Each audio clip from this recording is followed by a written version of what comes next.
صحیح بخاری کی حدیث میں ہے، یعنی صحیح بخاری کی ایک حدیث ہے، حدیث نمبر 3470 ہے، اللہ تعالیٰ نے برے علاقے کی زمین کو حکم دیا کہ دور ہو جا، لمبی ہو جا، اور نیک علاقے کی زمین کو حکم دیا کہ تو قریب تر ہو جا، اور فرشتوں کو حکم دیا کہ ان دونوں علاقوں کا رقبہ ناپ لو۔ چنانچہ یہ شخص اس نیک علاقے کی طرف ایک بالشت قریب پایا گیا تو اس کی بخشش ہو گئی۔ کون ہے جو بندے اور توبہ کے درمیان حائل ہو سکتا ہے؟ اللہ تعالیٰ ہمیں توبہ کے سچے طلبگار بنائے۔ دوستو، بندے اور اللہ توبہ کے درمیان کوئی بھی نہیں حائل ہو سکتا، تو صرف اللہ تعالیٰ سے سچے دل سے توبہ کے طلبگار بننے کی ضرورت ہے، اور ہم دعا کرتے ہیں کہ اللہ تعالیٰ ہم سب کو سچا توبہ کرنے والا، سچے دل سے توبہ کا طلبگار بنائے، تاکہ فرشتوں کی معاونت حاصل ہو، ہمیں بھی حاصل ہو، اور ان کے نزول کی سعادت کو ہم بھی پا سکیں۔ توبہ کرنے والے شخص کے لیے رسول اللہ صلی اللہ علیہ وسلم نے فرمایا، یہ ابن ماجہ کی حدیث باب الزہد حدیث نمبر 4250 ہے، گناہ سے توبہ کرنے والا ایسے ہے گویا اس کے ذمہ کوئی گناہ ہی نہیں۔ دیکھیے کتنی بڑی سعادت ہے، یعنی اگر سچے دل سے توبہ کر لی جائے تو اللہ سبحانہ تعالیٰ جو رحیم و کریم و شفیق ہیں، تو انہوں نے کتنا بڑا انسان کے لیے اجر رکھا ہے۔ اللہ تعالیٰ کبھی بھی نہیں یہ چاہتے کہ اس کا بندہ جہنم میں چلا جائے۔ جو کچھ بھی ہم حاصل کرتے ہیں، جنت یا جہنم، یہ سارے ہمارے اعمال کا نتیجہ ہوتا ہے۔ تو صرف ایک توبہ کرنے سے، سچے دل سے توبہ کرنے سے، کتنے بھی بڑے گناہ کیے ہوں تو اللہ تعالیٰ ان سب کو معاف کر دیتے ہیں۔ یہ دیکھیں ابن ماجہ کی حدیث ہے۔ تو توبہ سے متعلق اگر فرمان رحمان پڑھ لیا جائے تو وہ اس حدیث سے بڑھ کر ہے، یعنی اگر آپ قرآن کی ایک آیت ہے اگر اس کو پڑھیں تو یہ اس حدیث سے بھی بڑھ کر دلاسا ہے، اور اس حدیث سے بھی بڑھ کر مطلب ہے اس کا ایک انسان کے لیے ایک امید ہے۔ وہ اس حدیث سے بھی بڑھ کر ہے کہ گناہ بھی نیکیوں میں تبدیل ہو جاتے ہیں۔ دیکھیں یہاں اللہ تعالیٰ نے فرمایا ہے، سورہ فرقان کی آیت نمبر 70 ہے، اعوذ باللہ من الشیطان الرجیم، بسم اللہ الرحمن الرحیم، الا من تاب وآمن وعمل عملا صالحا فاولئک یبدل اللہ سیئاتہم حسنات وکان اللہ غفورا رحیما۔ سوائے ان لوگوں کے جو توبہ کریں اور ایمان لائیں اور نیک کام کریں، ایسے لوگوں کے گناہوں کو اللہ تعالیٰ نیکیوں سے بدل دیتا ہے۔ اللہ بخشنے والا، مہربانی کرنے والا ہے۔ تو اللہ سے دعا ہے کہ اللہ تعالیٰ ہمیں سچا توبہ کرنے والا، سچا اللہ کی طرف رجوع کرنے والا بنائے۔ اللہ تعالیٰ ہم سب کو عمل کرنے کی توفیق عطا فرمائے۔ تو دوستو، گناہ کا ہو جانا یہ کوئی بڑی بات نہیں ہے۔ گناہ دانستہ طور پر بھی ہو جاتے ہیں اور نادانستہ طور پر بھی ہو جاتے ہیں، لیکن اصل چیز ہے کہ اگر گناہ کے بعد اللہ تعالیٰ زندگی کا موقع دے رہے ہیں کہ انسان توبہ کر سکے، تو یہ سب سے بڑی اللہ تعالیٰ کی مہربانی ہے۔ گناہ کے بعد زندگی ملنا اور توبہ کا موقع ملنا، یہ انسان کے لیے بہت بڑی سعادت ہے۔ تو توبہ کرنے میں کبھی بھی دیر نہیں کرنی چاہیے۔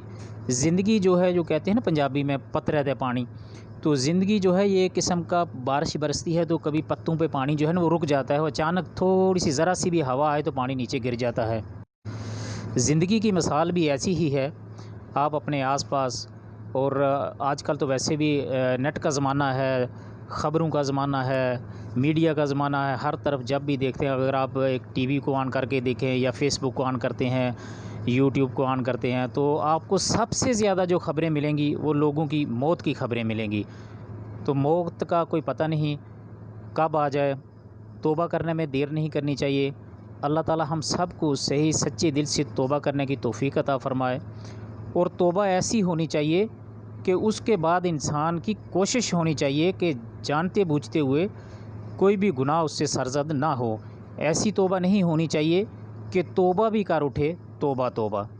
تو سچے دل سے توبہ کرنی چاہیے، اور توبہ کی قبولیت کی سب سے بڑی سعادت، سب سے بڑی بات یہ ہے کہ ایسی توبہ ہو کہ اس کے بعد گناہوں سے بچا جائے، جہاں تک ہو سکے گناہوں سے بچا جائے۔ پھر بھی گناہ کا سرزد ہو جانا، یہ تو انسان ہے، پھر بھی خطا ہو جاتی ہے، اللہ تعالیٰ پھر بھی معاف کرتے ہیں، لیکن جان بوجھ کر جو ہے وہ گناہ کرنا، یہ بالکل قابل قبول نہیں ہے۔ گناہوں سے جہاں تک ہو سکے بچنا چاہیے اور سچے دل سے توبہ کرنی چاہیے۔ دیکھیں یہاں اللہ تعالیٰ کتنے مہربان و شفیق ہیں کہ ایک آدمی نے اس حدیث سے کیسا سبق ملتا ہے اور کتنی دلجوئی ہوتی ہے انسان کی، اور اللہ تعالیٰ کتنے بڑے غفور الرحیم ہے کہ وہ انسان کو جہنم کی طرف لے جانا ہی نہیں چاہتے۔ وہ چاہتے ہیں کہ انہوں نے پیدا ہی لوگوں کو جنت کے لیے کیا ہے، جلانے کے لیے تو نہیں پیدا کیا۔ لیکن اگر جہنم کی طرف کوئی رستہ کھولتا ہے تو وہ ہمارے اعمال کا نتیجہ ہوتا ہے، ہمارے اعمال کی طرف سے ہوتا ہے جو ہم اعمال بار بار کرتے ہیں۔ اللہ تعالیٰ ایسے برے اعمال سے ہمیں محفوظ رکھے۔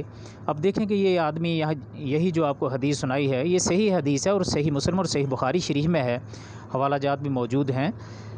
تو اس نے 99 قتل کیے، تو اس کے باوجود پھر اس نے جب وہ ایک عالم کے پاس گیا تو اس کو علم نہیں تھا یا جو بھی وجہ تھی، لیکن یا اس کے گناہوں سے، جیسا کہ آج کل ہمارے مولوی بھی جو ہیں اس طرح کے بہت سارے ایسے لوگ ہیں جو اسلام کی صحیح سمجھ نہیں رکھتے، تو وہ اپنی طرف سے فتویٰ گڑھ کے اس طرح دے دیتے ہیں کہ اگلے آدمی کو مایوس کر دیتے ہیں۔ تو اس نے اس کو بھی قتل کر کے، جس نے اس کو مایوس کیا، کہ کہا کہ اس کی تو بخشش ہو ہی نہیں سکتی، تو 99 آدمی کر کے پھر بھی بخشش ڈھونڈ رہا ہے۔ تو اس طرح کے جو ہے نا وہ جاہل لوگ آج بھی معاشرے میں موجود ہیں، اس طرح کے جاہل علماء اسی طرح کے لوگوں کو فتوے دے کر لوگوں کو ڈرا دیتے ہیں، دین کی طرف آنے نہیں دیتے۔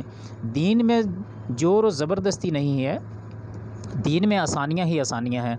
اللہ تعالیٰ نے جنت کا راستہ جو ہے یہ ایسی چیزوں سے گھیر دیا گیا ہے جو نفس کو بہت بھاتی ہیں، حالانکہ ان سے بچنا کوئی مشکل کام نہیں ہے۔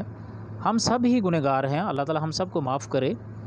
لیکن اگر آپ کے اندر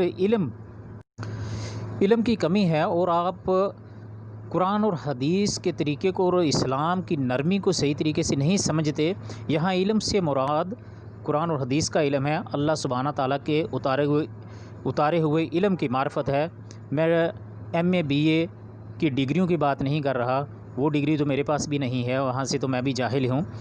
تو اگر آپ صحیح اسلام کی سمجھ نہیں رکھتے ہوں گے تو آپ کبھی بھی کسی بھی وقت جو ہے وہ مایوس ہو جائیں گے، اور مایوسی گناہ ہے، اور مایوسی میں آپ کوئی بھی فیصلہ کر سکتے ہیں، جیسا کہ آپ نے دیکھا کہ لوگ ڈپریشن میں خودکشی بھی کر دیتے ہیں۔